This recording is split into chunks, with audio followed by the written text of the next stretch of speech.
The very first day, he started saying, do you know, we can't find any reference to this man named Muhammad in the 7th century.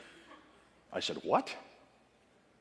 Not one word about this man named Muhammad in the 7th century. There was no reference to this man named Muhammad. We can't find any reference to the city called Mecca. We can't find any manuscript for any book called the Quran. None of this we can find in the 7th century. But how do you prove evidence for something that never existed? Do you see the problem, folks? That was 1995. This is 2025, 30 years later. And everything I'm going to introduce tonight is based on evidence. We finally have the evidence.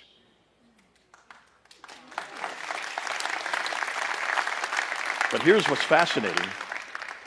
Everything's turned on its head. Because if we have the evidence, then what do they have? Absolutely. For decades, the central figures and texts of Islam have stood largely unchallenged by direct historical evidence from their earliest period. Dr. J. Smith, a veteran in interfaith dialogue, spent years grappling with what he calls the silence, a striking absence of 7th century references to Muhammad, Mecca, and even the Quran itself. Imagine trying to prove something existed when history offered no direct trace. But after 30 years of relentless research and groundbreaking discoveries, the game has fundamentally changed. Dr. Smith is ready to reveal not just silence, but concrete evidence. This journey begins tonight, challenging everything you thought you knew. And ever since, that's the last 44 years now, I have been working in Islam. 44 years of engaging with Muslims. The most beautiful people on earth, my favorite people, because they absolutely believe in everything that they say. Unlike so many Christians. And they're willing to die for what they believe. Unfortunately, they're willing to take you with them. Nonetheless, it's not that they're doing it because they love it, it's because of that book, the Quran.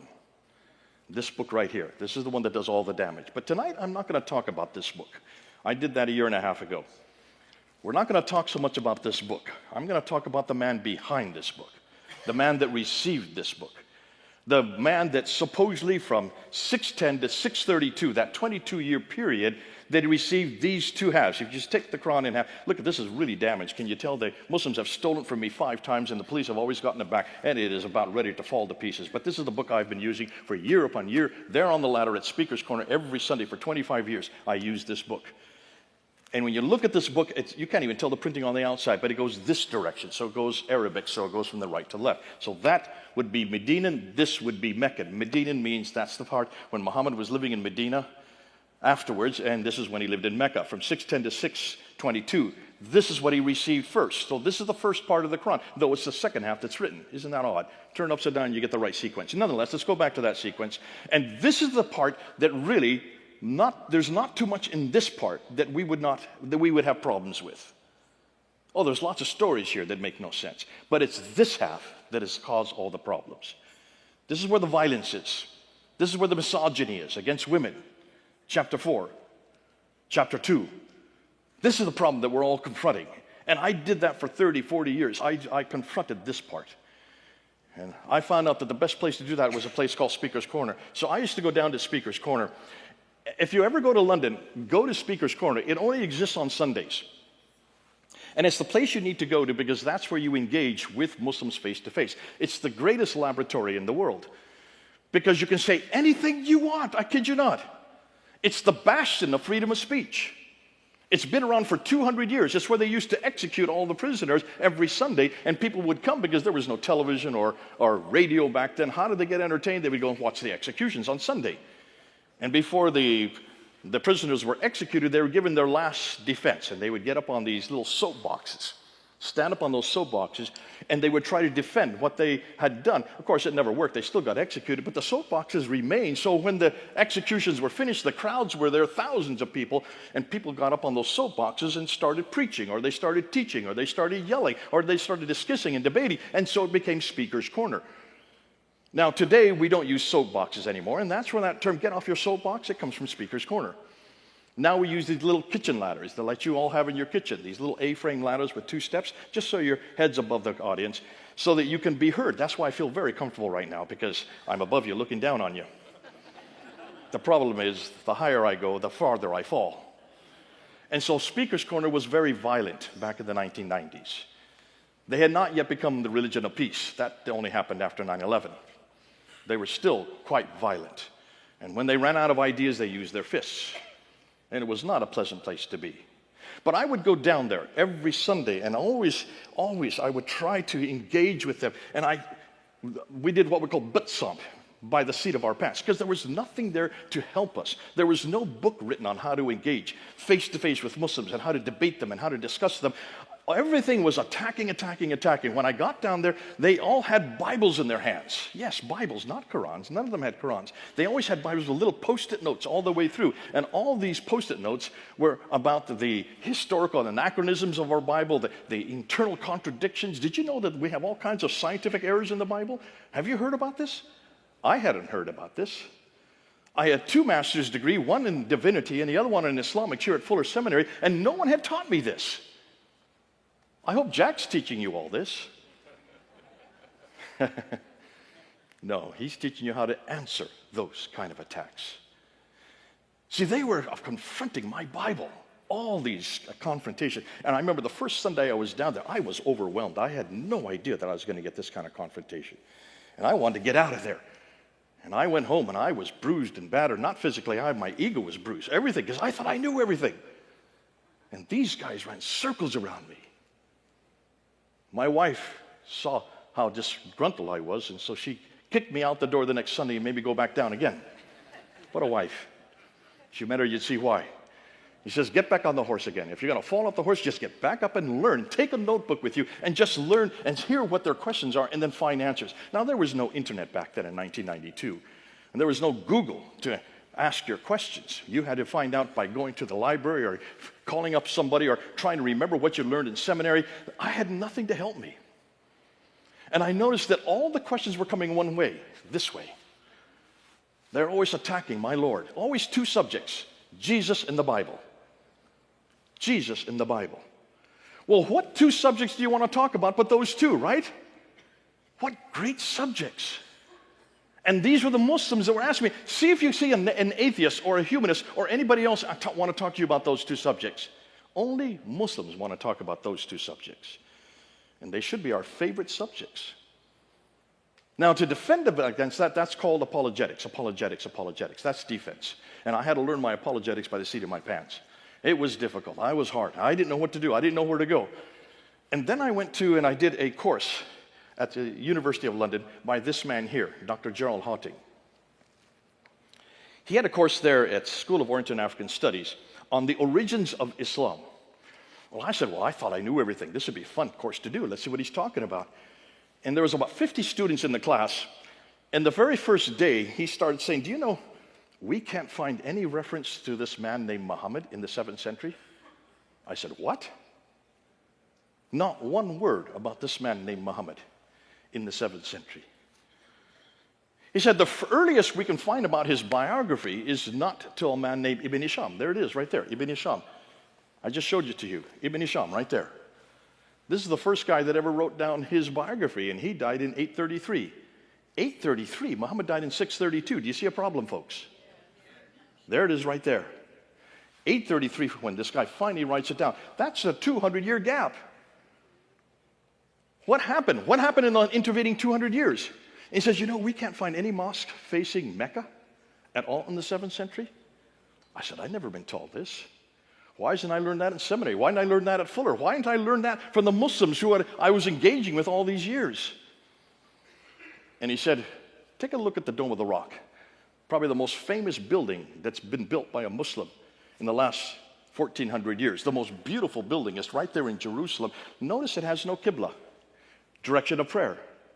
That's true, it has no Qibla. It should be facing Mecca, right? Every mosque or every religious building should be facing Mecca. This has no Qibla. I said, well, how come I've not heard this? And as he was putting out these curious little tidbits, half the class were made up of Muslim students. And they started getting up, going to the door, slamming the door, turning towards Dr. Hawting and saying not very pleasant things to him, and they never came back. Within 2 weeks, we lost all of our Muslims. 2 weeks. 25 Muslims had left. Now, if you're a professor on a university and you lose half your class, what are you going to do for your career? You cannot lose your students. And so he started toning down,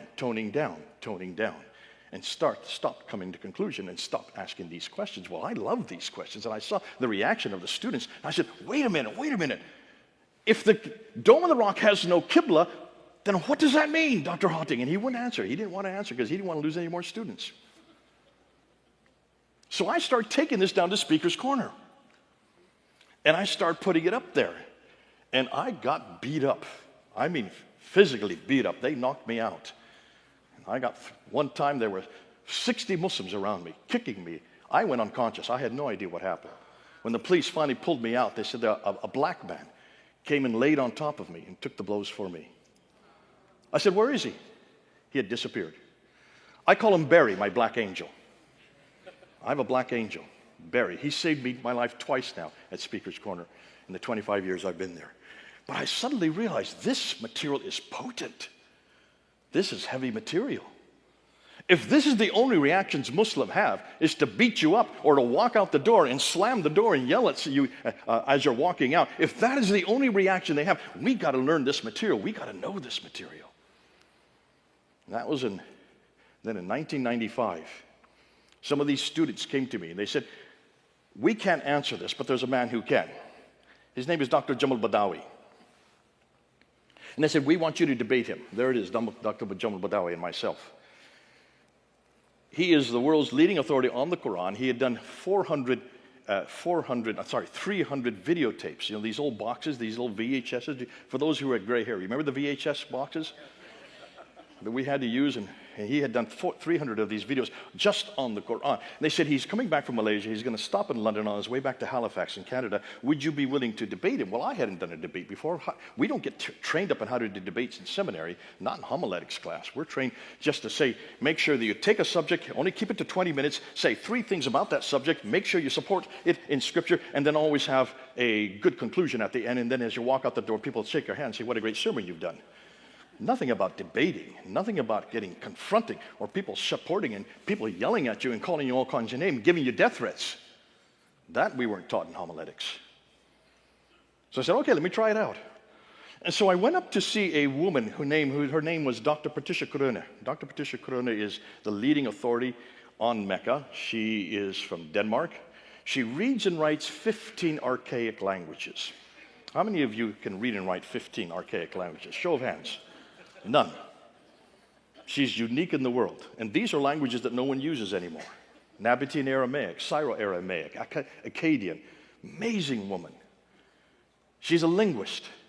She studied there at the same school, School of Oriental and African Studies, got her doctorate there, and became head of department at Oxford University when I got to know her. And when I started my doctoral thesis, she was my supervisor. And she was the one that actually wrote 2 books, one called Hagerism and the other called Meccan Trade and the Rise of Islam. She shut down Mecca. And all she did was look for source material from the 2nd, 3rd, 4th, 5th, 6th, up until the 7th and 8th century, only using evidence from those centuries. Trying to find this city called Mecca. Could not find any reference to the city called Mecca at all. So I said, well, I'm going to use her.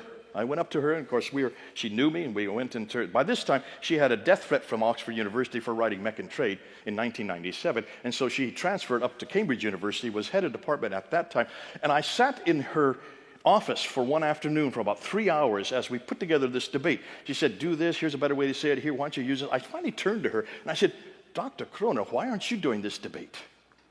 This is your material. You have the languages. You're the one that's done the research. Me, what do I know? I'm just going to mimic you and copy you. And she turned to me, she started laughing. She said, Jay, let me tell you something. I have a chair to protect. I have an institution to represent. I could never do this debate. I don't have the freedom to do this debate as an academic. But you have no chair to protect. And the only person you represent, his name is Jesus Christ. What an answer. Here's an atheist telling me that we're the only ones that can do this debate. We have a freedom they don't have. As Christians, we have a freedom because of Jesus Christ that they do not have. So I said, okay, let's go. I did this debate. It took us 2 hours. At the end of the debate, I gave 10 historical challenges, all of them her challenges.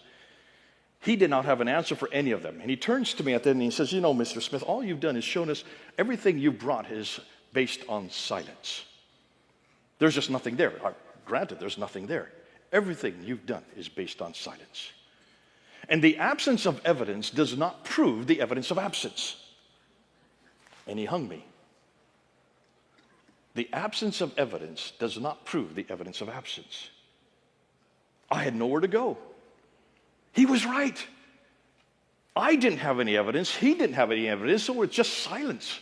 There was no reference to this man, Muhammad. We can't find any reference to the city called Mecca. We can't find any manuscript for any book called the Quran. None of this we can find in the 7th century. But that's just silence. Where's the evidence? How do you prove evidence for something that never existed? Do you see the problem, folks? That was 1995. This is 2025, 30 years later. And everything I'm going to introduce tonight is based on evidence. We finally have the evidence.